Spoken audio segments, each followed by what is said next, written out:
Have you ever wondered why a single headline in Nigeria can feel like a spiritual decree? Across the bustling streets of Lagos, a quiet transformation has occurred within the ink of our daily broadsheets. We are witnessing the normalization of what some call demonic politics, a realm where morality is sacrificed for absolute power.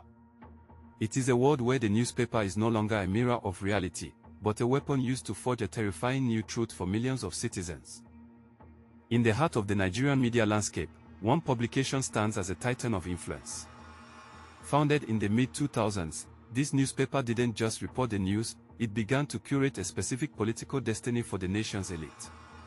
Its rise coincided with a shift in how West African leaders consolidated control, moving away from the overt violence of military juntas toward a more sophisticated, psychological form of warfare played out across every front page and every single editorial column.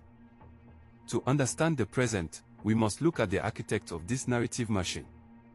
Behind the closed doors of grand villas in Ikoyi, the lines between journalism and partisan strategy became dangerously blurred. Dark-skinned men in traditional flowing robes gathered around mahogany tables, plotting the next day's lead story. This wasn't just about winning elections, it was about colonizing the minds of the electorate, ensuring that the most ruthless political maneuvers were viewed as inevitable and necessary for the nation. The term demonic politics isn't merely a metaphor for corruption, it refers to the systemic breakdown of traditional African values in favor of a win-at-all-cost ideology. In the newsrooms of Lagos, the rhythmic thud of printing presses echoes like a heartbeat, churning out stories that demonize rivals while sanctifying the powerful.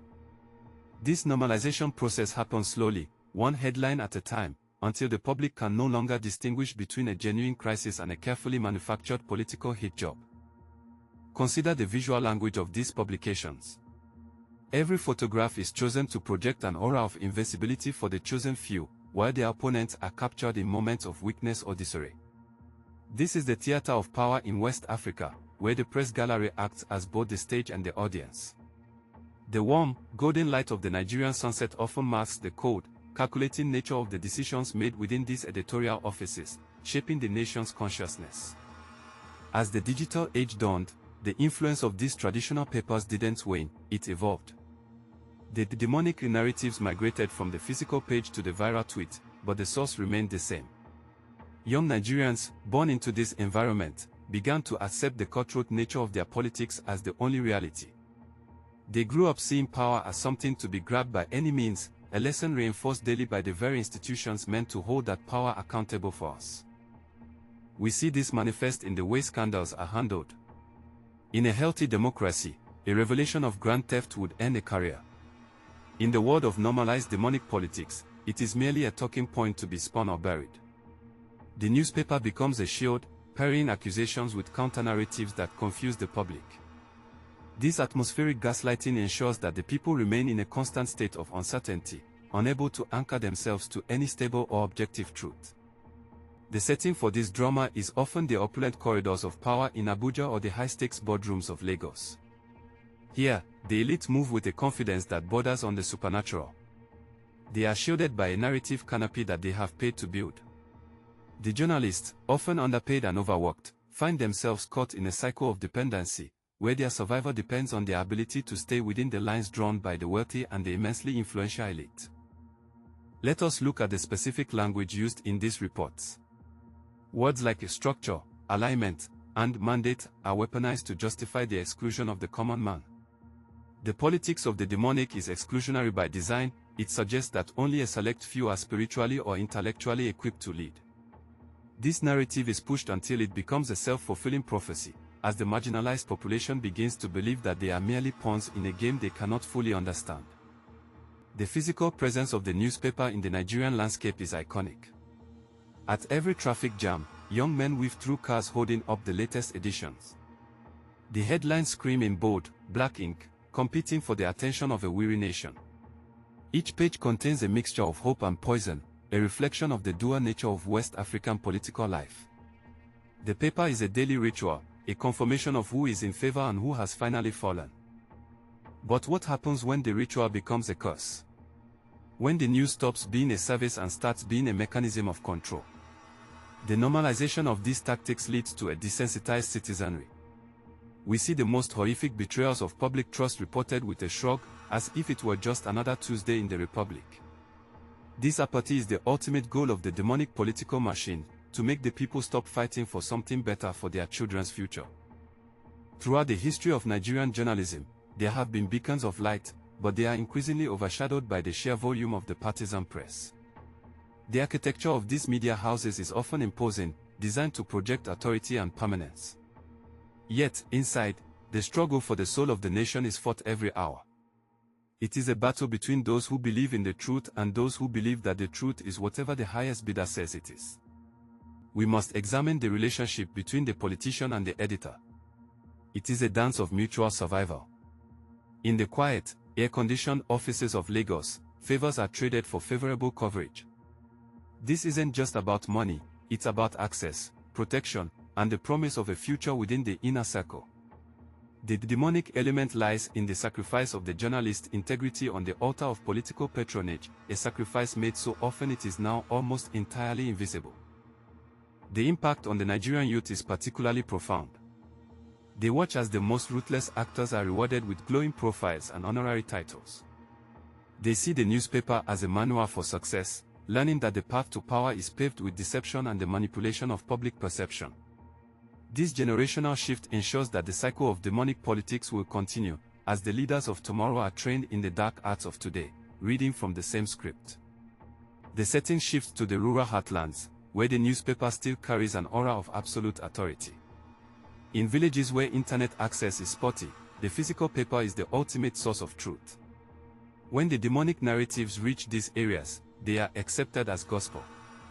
The political elite use this reach to stir up ethnic and religious tensions, ensuring that the people remain divided and distracted while the resources of the land are quietly and systematically siphoned away.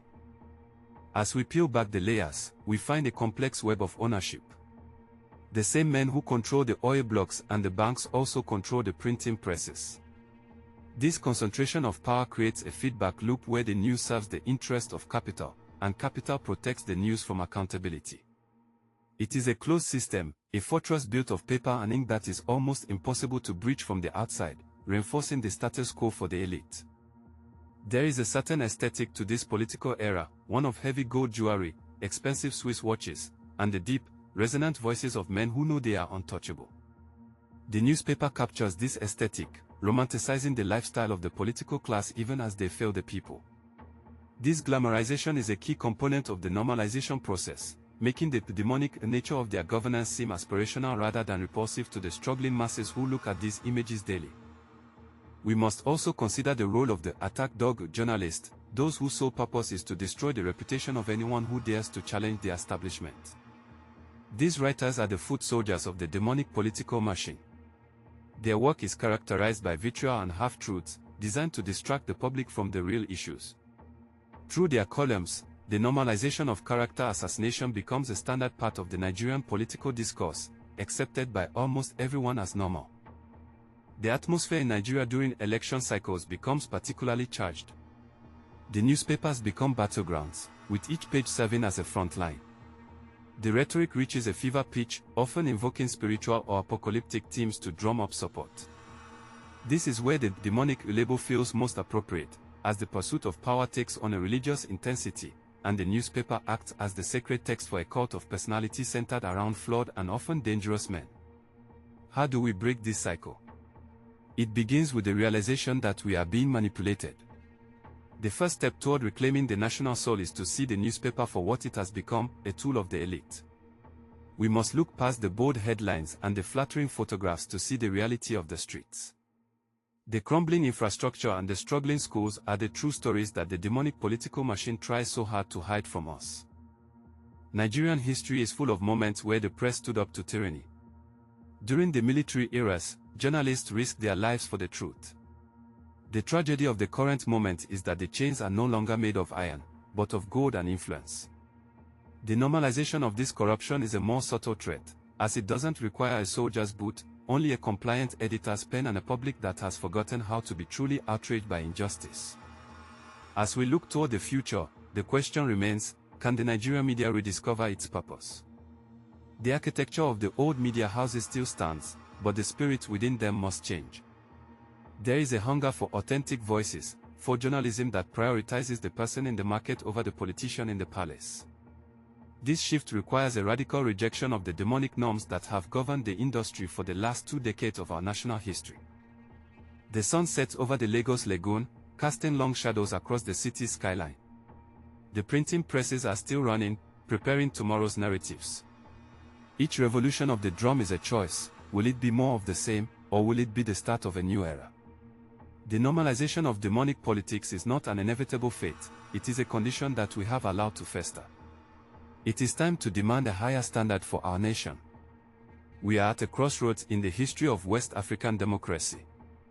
The power of the press is immense, but its responsibility is even greater. As you hold the next newspaper in your hands, ask yourself, whose story is this? Is it a reflection of the truth, or a piece of a larger, darker game? The future of Nigeria depends on our ability to see through the ink and reclaim our reality from the hands of the powerful and ruthless.